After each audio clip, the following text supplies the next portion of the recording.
ओमात्मा गिरिजामती सहचरा प्राणा शरीरं गृहं पूजा ते विषयोग भोग रचना निद्रा समाधि स्थिति संचारा पदयो पदक्षण विधि स्तोत्राणि सर्वा गिरौ यत् यत् कर्म करोमि तत् तत् अखिलम शंभो तवाराधनम। नमस्कार, स्वागत है आपका आचार्य वाणी में। मैं आचार्य डॉक्टर विक्रमादित्य आपके साथ हूँ। आज का विषय हमारा है मेष राशि वालों के लिए ग्रह नक्षत्र का योग किस प्रकार का बन रहा है। मेष राशि वालों, 16 तारीख के दिन सोमवार का अवसर, पंचमी तिथि विद्यमान है और ग्रह नक्षत्रों के दृष्टिकोण से आपके लिए ग्रहों का योगायोग जो बन रहा है कहीं ना कहीं आपको लाभ की तरफ अग्रसर करता दिखाई देगा। चीज़ें आपके अनुकूल हो सकती हैं। आपके विशेष तौर पर जिनको आप दुश्मन समझते हैं वो भी आपको लाभ देने के योग बना सकते हैं। ऐसे योग बनते दिखाई दे रहे हैं। आपसे जो नीचे वर्ण के लोग हैं वो विशेष तौर पर आपको लाभ देने के योग बना सकते हैं। ऐसे में ग्रह नक्षत्र दिखाते हैं कि पाश्चात्य क्षेत्रों से आपको विशेष तौर पर लाभ प्राप्ति के योग बनते दिखाई देंगे और मलेच्छों से लाभ प्राप्ति के योग इस वक्त ग्रह नक्षत्रों के दृष्टिकोण से आपके लिए खास तौर पर बनते दिखाई दे रहे हैं। ऐसे में थोड़ा आगे बढ़ने का प्रयास करें, दूध इत्यादि का दान करें। बड़ों का दूध इत्यादि का दान करना आपके लिए बड़ा अच्छा रहेगा। ग्रह नक्षत्रों के दृष्टिकोण से साफ साफ योग बन रहा है। इस दिन पंचक आरंभ हो जाएगा। करीब करीब दोपहर को 1:10 से पंचक आरंभ होने के योग बना रहे हैं दिल्ली के पंचांग के अनुसार से। तो ध्यान रखना है, आने वाले 5 दिन यदि किसी की मृत्यु हो गई है तो दाग संस्कार कराते वक्त अवश्य पूर्ण संस्कार का पालन करने का प्रयास करें। तृण एकत्र ना करें, घास एकत्र ना करें, छत डालने का काम ना करें, लकड़ी एकत्र करने का कार्य ना करें। इन्हीं उस कार्यों के लिए ये पंचक निषेध होते हैं। नहीं तो लोग भ्रांतिवश ये कर लेते हैं, गाड़ी नहीं खरीदते, ये नहीं खरीदते। उन सब के लिए कोई पंचक का दोष नहीं है। तो ऐसे में बुद्ध महाराज और ताकत में आ रहे हैं, ये आपके लिए बहुत अच्छा रहेगा।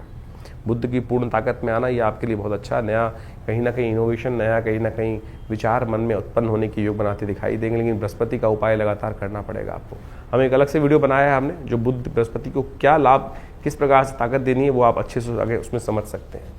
17 तारीख की यदि हम बात करें, मंगलवार का अवसर, षष्ठी तिथि विद्यमान है इस दिन ग्रह नक्षत्रों के दृष्टिकोण से। और ग्रह नक्षत्रों के दृष्टिकोण से ग्रहों का योगायोग जो बन रहा है वो भी समझ लीजिए आपकी राशि के दृष्टिकोण से। ये दिखा रहा है विशेष तौर पर कैसे भटके हुए लोग, जो जिनका ना थौड़ ना ठिकाना, उनके साथ पंगा ना, उनके साथ ना संबंध बनाए। कई बार क्या होता है कि कई बार किसी का फ़ोन आ गया आपके पास ऐसे ही, और फ़ोन करते ही आपने बात कर ली। थौड़ ठिकाना यानी कोई रमता हुआ व्यक्ति, बाजार में घूमता हुआ व्यक्ति आया और उसके साथ आपने बातचीत करी, उसने कहा ये काम कर लो, लाभ दे दूंगा। तो ऐसे में ऐसे जो जिनका ना जानते हो ना पहचानते हो, किसी का फ़ोन ही आ गया। आजकल तो फ़ोन पर बहुत सारे स्कैम चल रहे हैं। तो ग्रह नक्षत्र दिखा रहे हैं कि इन दिनों आपके लिए ऐसे जो अनोनिमस लोग हैं, जिनका कोई जान ना पहचान नहीं है, आप जानते नहीं हैं, उन लोगों से संबंध बनाने से पहले थोड़ा विचार के कार्य करने का प्रयास करें, अन्यथा फंस सकते हैं। ग्रह नक्षत्र साफ साफ आपको इस तरफ बचाने का प्रयास कर रहे हैं। ग्रह नक्षत्र तो फंसाने का प्रयास कर रहे हैं, आपको बचना पड़ेगा, खासतौर पर ज्ञान के द्वारा। ध्यान रखिएगा, भद्रा है, नए कार्यों को आरंभ करने से बचना चाहिए। करीब करीब 2:45 बजे के बाद भद्रा आरंभ हो जाएगी। उससे पहले पहले रवि योग है, वो आपके लिए अच्छा है, नए कार्य आरंभ करने की तरफ दिखाता है। और यदि हम बात कर लें 18 तारीख की, तो मेष राशि वालों के लिए खासतौर पे क्या योग है वो भी समझ लीजिए। इस दिन बुधवार का दिन है और साथ साथ सप्तमी तिथि विद्यमान है। ग्रह नक्षत्र परिवर्तन की तरफ जा रहे हैं और ये परिवर्तन कहीं ना कहीं थोड़े से अननेसेसरी नुकसान की तरफ आपको अग्रसित करता दिखाई दे रहा है। इसलिए ध्यान रखें, अननेसेसरी खर्चे ना बढ़ाएं। ऐसी स्थिति हो सकती है जो काम का चीज़ नहीं है वो भी आप अपनी ज़बरदस्ती उस लाइफस्टाइल को सुधारने के चक्कर में कहीं ना कहीं उनकी तरफ ज़्यादा आकर्षित हो सकते हैं। तो ऐसे में थोड़ा ध्यान रखते हुए कार्य करें। हो सके तो भगवान शिव की आराधना करें, वो आपके लिए बड़ा अच्छा रहेगा। कालाष्टमी है, शिव की उपासना करने से कष्ट निवारण करने का योग बनता है। और भगवान शिव पर बेलपत्र अर्पित करें, पूजन करें, उनका दूध इत्यादि उन्हें अर्पित करें, कल्याण होगा। 19 तारीख को भी जान लीजिए मेष राशि वालों के लिए कैसे योग बनते दिखाई दे रहे हैं। बृहस्पतिवार का अवसर है, अष्टमी तिथि इस दिन विद्यमान है और ग्रह नक्षत्रों के दृष्टिकोण से आपके लिए जो योगायोग बनता दिखाई दे रहा है वो खासतौर पर आपको समझने की आवश्यकता है।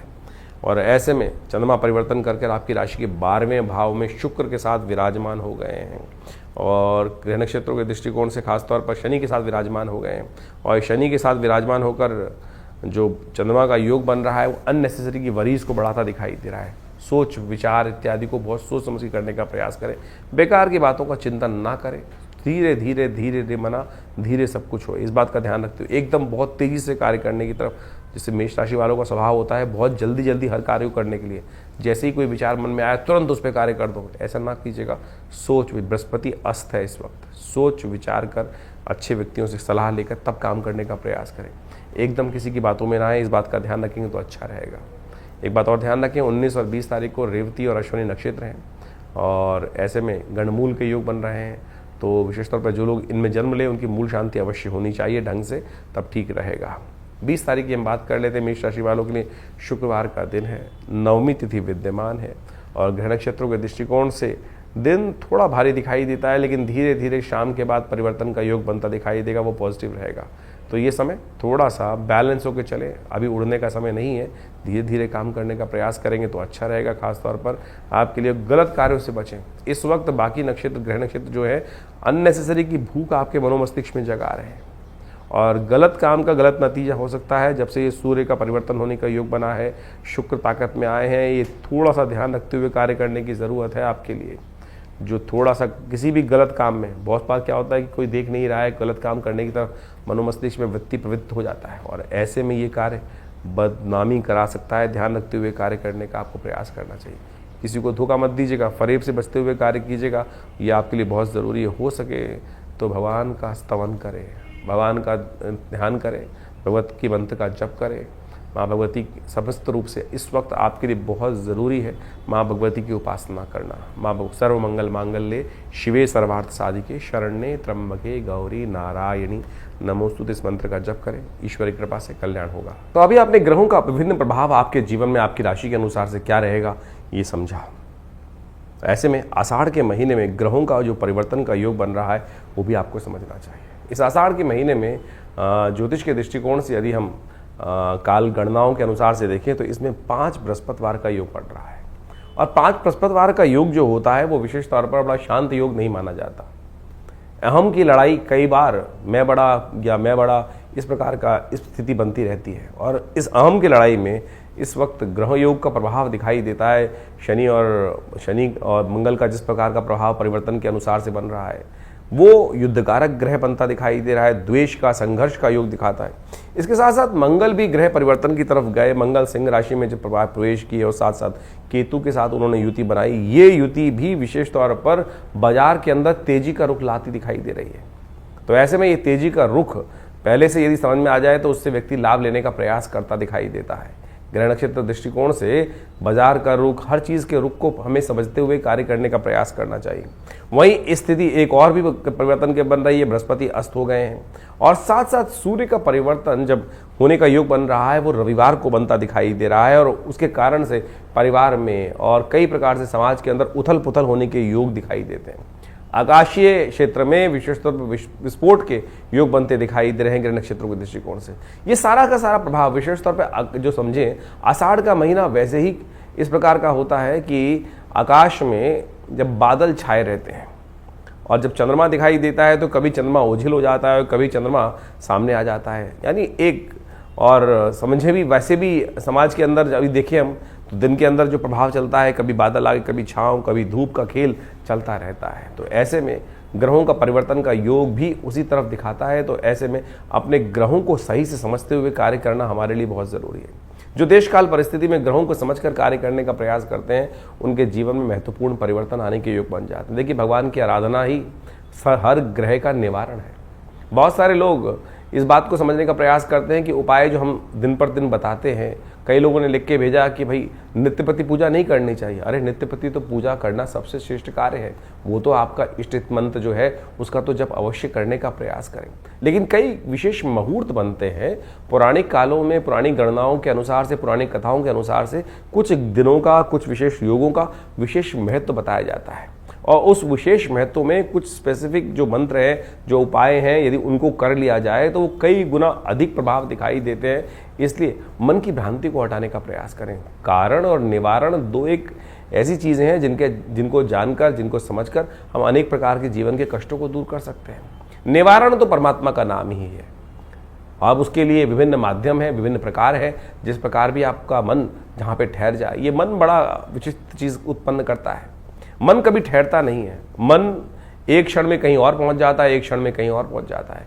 कई बार तो मन की आशंका इस प्रकार से होती है कि परमात्मा पर भी हम शंकाएं उत्पन्न कर देते हैं कि परमात्मा कार्य करेगा कि नहीं करेगा, सुनेगा कि नहीं सुनेगा।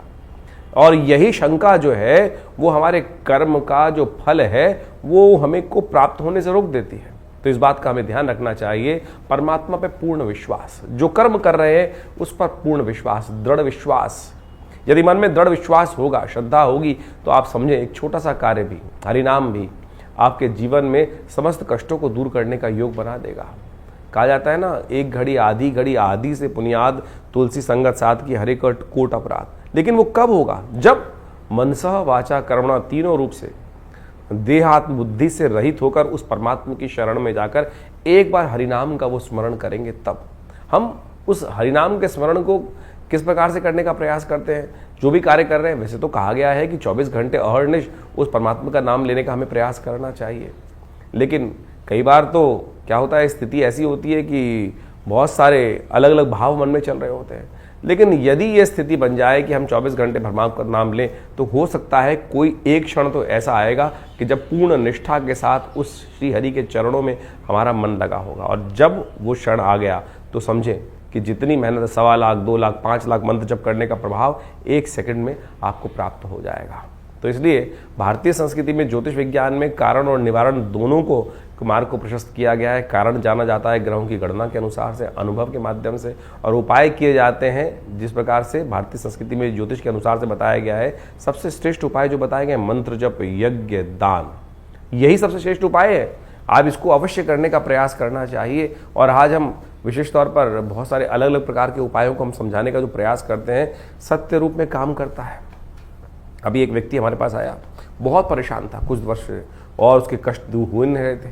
तो हमने विशेष तौर पर एक अनुष्ठान, जिसको हम बहुत मुश्किल से, लोग लगातार लगे रहते हैं कि कोई भगवती बगलामुखी का अनुष्ठान कर दीजिए, ऐसा कर दीजिए, बहुत जब आवश्यकता होती है तब करने की ज़रूरत बनती है, और जब किया जाता है तो वो कई प्रकार के कष्टों को दूर करने के योग बनाता है। तो आप समझे, ये मंत्र जप इत्यादि, मुहूर्त इत्यादि बिल्कुल विशेष हैं। तो अपने देश काल परिस्थिति को समझते हुए, ग्रहों को समझते हुए सही रूप से करने का प्रयास करें, तब जाके जीवन में उन मंत्रों का प्रभाव आपको स्वयं देखने को मिलेगा। तो ये छोटे छोटे उपाय जो हमने आपके समक्ष रखे, आशा करते हैं इनको आप अपने जीवन में उतारेंगे। और शंकाओं का निवारण करने के लिए आप हमारे इस चैनल पर जाकर अपने प्रश्नों को भेज सकते हैं। हम प्रयास करेंगे उन सब प्रश्नों को व्हाट्सएप के माध्यम से जो नंबर आते हैं फ़ोन, उनको अवश्य जवाब देने का प्रयास करें। इसके अलावा पहला रविवार जो हमने विवेकानंद योगाश्रम में रखा हुआ है, वो इसीलिए रखा हुआ है यज्ञ के बाद। वैसे तो हर रविवार को बड़ा प्रोग्राम होता ही है, उसमें यज्ञ में आप ध्यान साधना इत्यादि में माँ भगवती का दर्शन करने के लिए आप आ सकते हैं। लेकिन पहले रविवार में एक प्रश्नोत्तरी का कार्यक्रम भी रखते हैं, समागम भी रखते हैं। आप वहाँ आकर अपने प्रश्नों का निवारण रविवार को सुबह 8 बजे से लेकर 10 बजे के बीच में भी आप कर सकते हैं। और हमसे मिलने के लिए कोई बहुत बड़ी जद्दोजहद नहीं करनी, आराम से आइए। विवेकानंद योगाश्रम दिल्ली में आपके तमाम प्रश्नों का जवाब भी देंगे, और बहुत सारे और भी जो मन में शंकाएं चल रही हैं अध्यात्म के प्रति, उनके सबके लिए भी बहुत सारे कार्यक्रम समय समय पर चलते रहते हैं, उनसे हम आपको अवगत कराते रहते हैं। आशा करते हैं आप विवेकानंद योगाश्रम में आकर, बहुत सारे और भी कार्य चल रहे हैं। आपकी सूचना के लिए हम बता दें, यहाँ विवेकानंद योगाश्रम में एक हॉस्पिटल है बड़ा, योगा प्राकृतिक चिकित्सा आयुर्वेद का हॉस्पिटल है, और वहाँ नित्य प्रति बहुत सारी व्यवस्थाएं भी रहती हैं। और अभी विश्व योग दिवस के अंतर्गत पूरे जमुना पार में सबसे बड़ा कार्यक्रम भारत सरकार के साथ मिलकर, आयुष मंत्रालय के साथ मिलकर किया जा रहा है, जिसमें 15,000 आदमी एक साथ मिलकर योग करेंगे। 21 तारीख को आप भी उसमें भी यमुना स्पोर्ट्स कॉम्प्लेक्स में एक कार्यक्रम रहेगा, आप उसमें भी सादर आमंत्रित हैं। सुबह 6 बजे से लेकर और करीब करीब 9 बजे तक ये कार्यक्रम रहेगा जमुना पार में, यमुना स्पोर्ट्स कॉम्प्लेक्स में। उसमें भी आप आकर हमारे साथ पूरा स्वस्थ भारत के निर्माण के लिए सुंदर योग का कार्यक्रम में भाग ले सकते हैं। धन्यवाद, नमस्कार।